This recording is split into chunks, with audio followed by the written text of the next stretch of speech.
4 octobre 2024, journée mondiale des animaux. Les Nations Unies invitent à la protection des espèces en disparition. Mesdames et messieurs, bonjour. Au menu de cette édition, choisir sa carrière professionnelle devient souvent un casse-tête pour plusieurs personnes. Entre le choix opéré par leurs parents et leur propre choix, un véritable dilemme s'installe. Dans cette édition, une équipe de la rédaction vous propose un élément sur le sujet.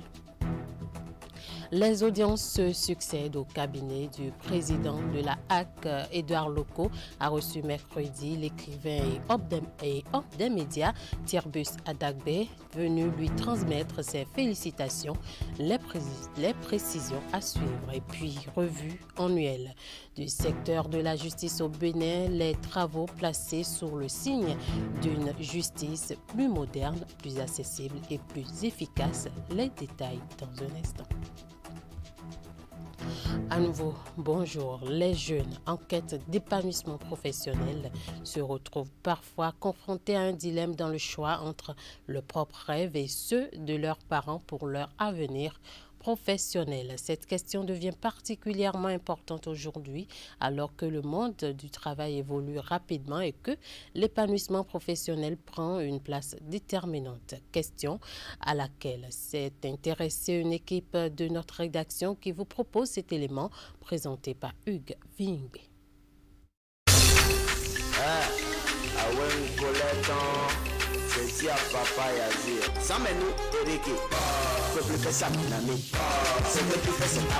Avec une licence en administration des finances et de l'impôt en poche, Tiaf avait toujours été convaincu que son destin l'appelait vers la musique. Pour obtenir le soutien de son père, il a dû faire un deal. Je lui ai dit, donne-moi 1 an. Si pendant 1 an, j'essaye la musique et ça ne donne rien, j'abandonne et je fais ce que tu veux. Est-ce que ça a marché? Ça n'a même pas fait 1 an.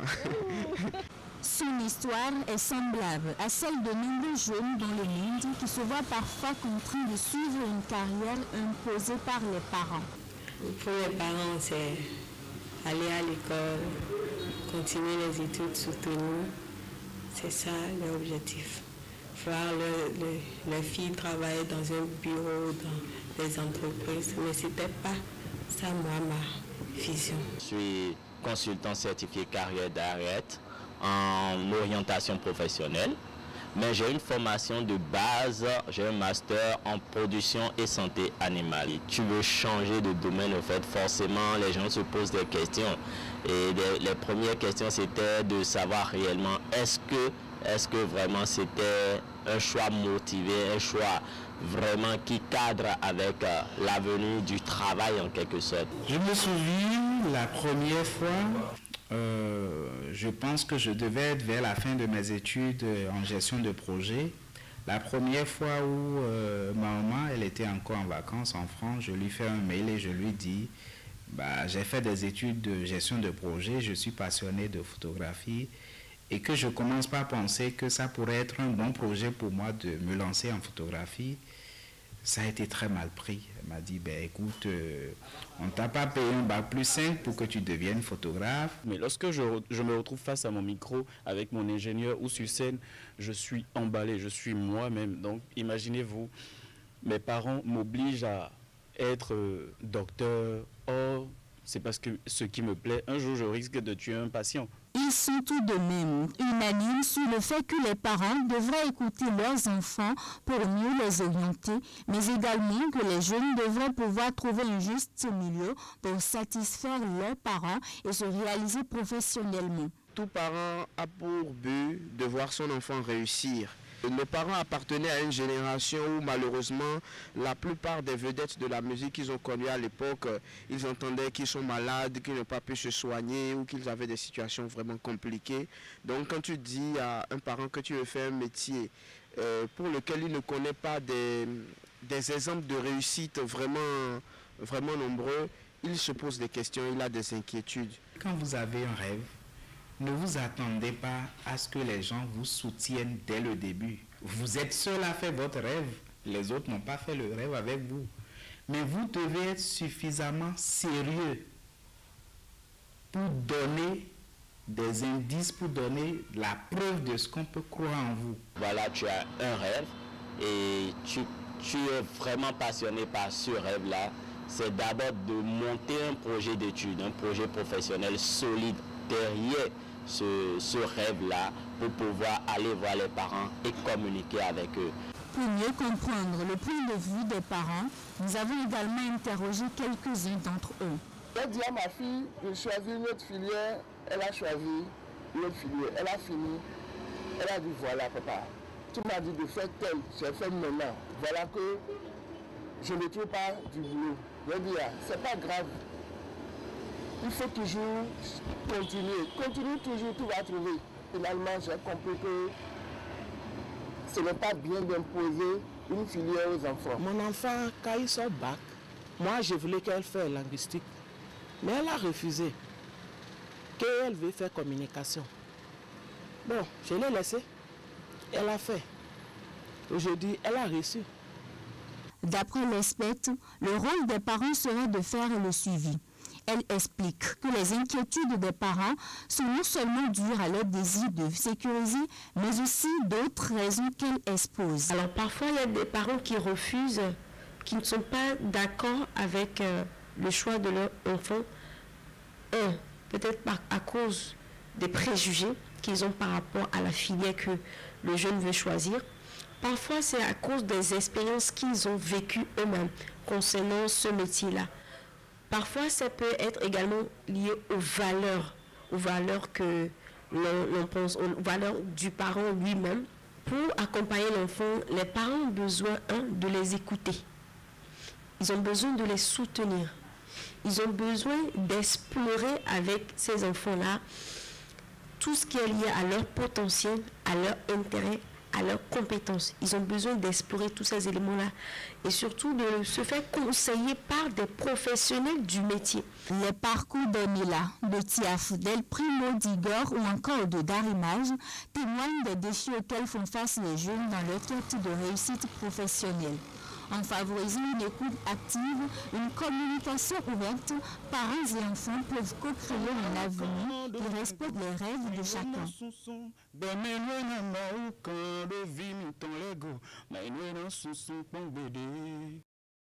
Voilà un reportage de Samira Touméré présenté par Florence Bossa. Nous parlons politique à présent. Ils viennent des communes d'Apromisrité, d'Angbo, à Djombonou et à Franco et s'opposent contre toute tentative d'atteinte à la sûreté de l'État. Les militants du Parti Bloc républicain de la 20e circonscription électorale sur l'auspice du député Mathias Kouanou condamnent l'entreprise de déstabilisation du Bénin et réaffirment leur soutien infaillible au chef de l'État, Patrice Talon. Suivez ici leur déclaration rendue publique mercredi dernier à la Maison des Jeunes d'Apromisrité. C'est avec un grand regret et pincement au cœur que nous tenons à exprimer devant vous, chers responsables du parti du Bloc républicain de la 20e circonscription électorale, la présente déclaration pour apporter notre soutien indéfectible au président de la République, chef de l'État, chef du gouvernement, son Excellence Patrice Talon, et à l'ensemble des institutions de la République, suite au coup d'État manqué le 24 passé, qui a tenté de déstabiliser notre cher pays, le Bénin, à le mettre à genoux et à semer le chaos. Un acte aussi ignoble et cruel dirigé contre notre démocratie, contre le programme d'action de gouvernement et contre le peuple béninois. Ce qui constitue une attaque contre les valeurs fondamentales qui unissent notre nation. La tentative de renversement du pouvoir d'État des institutions légitimes est non seulement un acte criminel, mais également une trahison contre les principes fondamentaux de notre peuple souverain et de notre nation. Face à une telle menace, le Bloc républicain de la 20e circonscription électorale et tous ses composants condamne fermement cette tentative de déstabilisation qui aurait dû plonger le Bénin dans le noir, dans l'obscurité. Cet acte criminel est inacceptable et contraire à la volonté du peuple, à l'esprit du paix, de justice et de liberté. Nous restons donc avec le bloc républicain, mais cette fois-ci avec les femmes de cette formation politique qui, elles aussi, condamnent la tentative de coup d'État contre le président Patrice Talon. Elles sont montées au créneau le mercredi 2 octobre 2024 pour exprimer leur mécontentement et réaffirment également leur soutien au chef de l'État. C'est à travers une déclaration de presse lue par la porte-parole de l'OFR, Judith Glidia-Tchakbe. On l'écoute. Au lendemain de la session du Bureau exécutif national du Parti Bloc républicain pour exprimer sa position en rapport à l'actualité nationale, marquée par les révélations du procureur spécial près la Cour de répression des infractions économiques et du terrorisme, CRIET, relative à la tentative d'un coup d'État et la comparution des mises en cause, l'Organisation des femmes républicaines, OFR, tient à exprimer de vive voix sa profonde indignation et à condamner avec fermeté les agissements tendant à la déstabilisation, la dissolution des institutions et à la remise en cause des efforts de développement dans notre cher et beau pays, le Bénin. Monsieur le Président de la République, sachez que nous, femmes républicaines, sommes à vos côtés et aux côtés du peuple béninois. Soyez rassurés de notre soutien indéfectible dans l'épreuve que vous traversez. Monsieur le Président de la République, depuis plus de 8 ans, vous vous attelez à traduire en actions concrètes les promesses faites aux femmes béninoises et nous en sommes fiers. Aucune ambition politique ne doit et ne peut remettre en cause la dynamique de développement réel engagée depuis 2016 sous votre leadership éclairé. Nous réaffirmons ici notre attachement aux valeurs démocratiques et aux institutions de la République. L'Organisation des femmes républicaines du Bloc républicain appelle l'ensemble des Béninoises et Béninois à rester vigilants, unis et attachés aux principes républicains, en plaçant leur confiance dans les institutions étatiques, seules garantes de l'ordre, de la justice et de la paix. Pour finir, nous, femmes républicaines, appelons toute la population à soutenir avec détermination les efforts de développement que déploie le gouvernement du président Patrice Talon afin de bâtir un avenir meilleur et prospère pour chaque Béninoise et chaque Béninois. Toujours dans la journée du mercredi, le président de la Haute Autorité de l'Audiovisuel et de la Communication, Édouard Loko, a reçu en audience Thirbus Adagbe, écrivain et homme des médias. Il est allé adresser à son hôte ses félicitations pour sa nomination à la tête de l'institution de régulation du secteur médiatique. Il a saisi l'occasion pour lui dédicacer sa bande dessinée Tata Adjache. On l'écoute au sorti de cette audience au micro de Hugues Vingbe et Henri Ganti. Deux occasions heureuses m'amènent ici. La première occasion, c'est déjà pour dire mes vives félicitations au nouveau président de la HAC. Ceux qui savent de quoi je parle peut-être. parce que le président Edouard Loko, c'est non seulement un grand frère pour moi, mais c'est aussi un tuteur pour moi dans le métier. Parce que c'est avec lui, c'est sous sa houlette que je suis rentré dans les médias il y a près d'une trentaine d'années. Et c'est sa plume qui a été le vrai repère, moi, de ma plume. Et au-delà de ma personne, je pense aussi que c'est une grâce qui est faite à toute la corporation. Et je sais que nous savons aider les nôtres qui ont reçu des mandats ou qui ont des défis à relever. Donc du coup, je me dis que les défis qui sont à relever par le nouveau président, M. Edouard Loko, sont des défis de nous tous, hommes des médias. Alors, la seconde occasion heureuse, c'est la dédicace de ma BD, de ma bande dessinée sur l'Amazone Tata Adjaté, et dont je suis en train de faire la promotion depuis quelques semaines. Je ne vous apprends rien du tout en vous disant que le président Edouard Loko est aussi écrivain. Et donc, voilà des choses que nous partageons ensemble. Il a écrit déjà plusieurs livres. Et quand vous prenez mon premier livre à la dette de la couverture, c'est lui qui m'a écrit la dette de la couverture, quand vous savez ce que ça signifie pour un livre.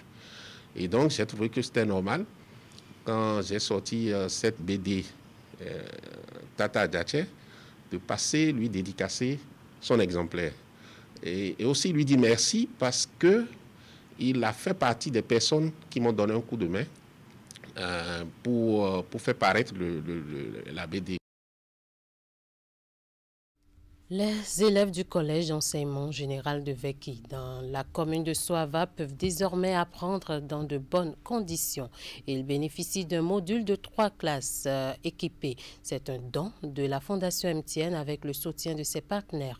L'infrastructure a été inaugurée ce jeudi 3 octobre 2024 en présence des responsables de la Fondation et du maire de la commune de Soava. Voici le reportage. C'est sans doute la plus belle manière de démarrer l'année scolaire au Collège d'enseignement général de Veki. Nous sommes dans la commune de Soava ce 3 octobre 2024. Un jeudi matin, pas comme les autres, pour apprenants et enseignants de cette école dont les conditions d'études n'étaient pas reluisantes, et voici la solution que leur apporte la Fondation MTN. Un module de 3 salles de classe entièrement meublées. Au ciseau pour la coupe de ruban, le maire et son équipe ainsi que les responsables de la Fondation MTN.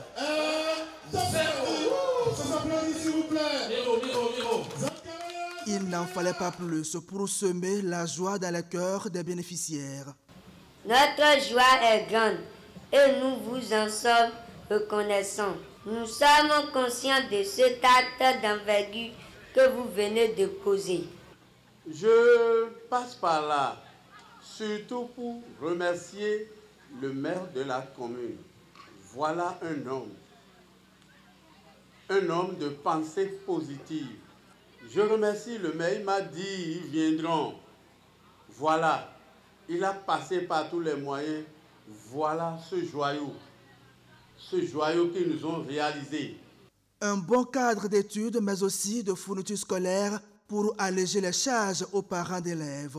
L'action de la Fondation MTN est complète. Elle cadre bien avec la vision du maire André Todier dans sa politique de promotion de l'excellence en milieu scolaire dans tous les arrondissements de la commune de Soava. En investissant dans l'éducation, nous préparons non seulement les personnes pour l'avenir, mais nous contribuons également au développement durable de nos communautés. En investissant dans ce collège, vous investissez dans l'avenir de nos enfants et dans celui de notre communauté. Nous croyons fermement que chaque élève a le potentiel de réussir et de contribuer positivement à la société. Notre mission est de leur fournir les outils et des opportunités nécessaires pour atteindre cet objectif. Créé en 2011, le Sogeveki, malgré les conditions d'études pas trop faciles, enregistre des performances non négligeables au terme des examens de fin d'année scolaire. L'érection de ce bloc jaune-noir réjouit toute la communauté et c'est à juste titre que le maire délivre un certificat de reconnaissance à la directrice de MTN Bénin. Par la remise de ce collier, elle est faite désormais princesse de la cité lacustre de Soava. Revue annuelle du secteur de la justice béninoise. Les travaux ont démarré jeudi 3 octobre 2024 au Palais des Congrès de Cotonou. Les participants proviennent de toutes les instances judiciaires du Bénin en vue d'une modernisation pour une justice plus accessible et plus efficace. Les travaux vont durer 2 jours. Les précisions avec Teddy Goudalo et Elvis Tournoukouin. C'est un rendez-vous peu ordinaire qui mobilise ici ces acteurs du monde de la justice béninoise.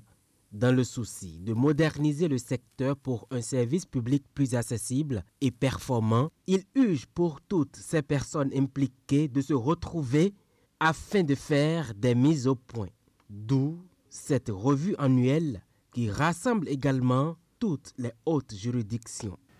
Je voudrais, au nom des présidents des hautes juridictions de la République, former le vœu que les travaux qui se dérouleront au sein des 3 sections pendant ces 2 jours conservent constamment à l'esprit, telles des boussoles, les recommandations issues du colloque de 2023. Et que le principe des revues annuelles, Monsieur le ministre, qui s'inscrit dans la démarche de l'évaluation périodique des politiques publiques, deviennent pérennes. L'organisation de cette revue annuelle constitue une occasion pour le ministère de la Justice et de la Législation d'évaluer les activités du service public, analyser les chiffres clés pour mesurer les performances réalisées au cours de l'année écoulée. Il sera aussi question pour les participants de tracer les perspectives pour l'avenir. La rencontre de ce jour, c'est une rencontre avec les données de l'activité judiciaire, avec les données des services et des unités judiciaires, avec les données, les réalités de tous les partenaires de la justice, les réalisations de chacun des acteurs. Et cette rencontre est suggérée comme le miroir à l'aune duquel on évaluera les projets et la pertinence des orientations. La revue s'inscrit dans une dynamique d'amélioration continue du service public de la justice. C'est également l'occasion ici de partager des informations sur les 32 lois qui ont été votées à ce jour sur l'année 2024, sur la centaine de décrets qui ont été adoptés et peut-être des règlements d'application qui ont été pris en forme d'arrêté ou autre. À cette rencontre, les avancées de la digitalisation des services judiciaires seront par ailleurs présentées. Les chantiers prioritaires pour l'année judiciaire 2024-2025 vont également être déterminés en vue de promouvoir une justice équitable, transparente et accessible à tous. Octobre, mois du consommant local. La 5e édition est officiellement lancée mercredi dernier par la ministre de l'Industrie et du Commerce. C'est l'esplanade de l'Amazone qui accueille cette année l'événement qui rassemble producteurs, transformateurs et artisans. Le compte-rendu du lancement dans cet élément présenté par Maël Leroubelot. Faire la promotion des produits et articles béninois, c'est l'objectif du mois du consommant local initié par le ministère de l'Industrie et du Commerce depuis 5 ans. Consommer local, un levier de développement industriel, de compétitivité et de résilience des économies de l'UEMOA, c'est le thème retenu cette année pour la commémoration de ce mois. Un thème qui rappelle l'œuvre à laquelle s'attelle le gouvernement à travers ses actions. Et nous lance aussi un grand défi qui peut se résumer à comment faire de la consommation des produits locaux un instrument stratégique pour l'industrialisation, la compétitivité et la résilience économique de notre pays. Cette problématique nous interpelle tous, agriculteurs, commerçants, artisans, citoyens et également gouvernants, dans nos choix de consommation vestimentaire, alimentaire, d'entretien, d'équipement et de loisirs. Le ministre de l'Industrie et du Commerce est soutenu à l'occasion de cette 5e édition du mois du consommant local par plusieurs partenaires et membres du gouvernement. Il est important que nous puissions consommer ce que nous produisons.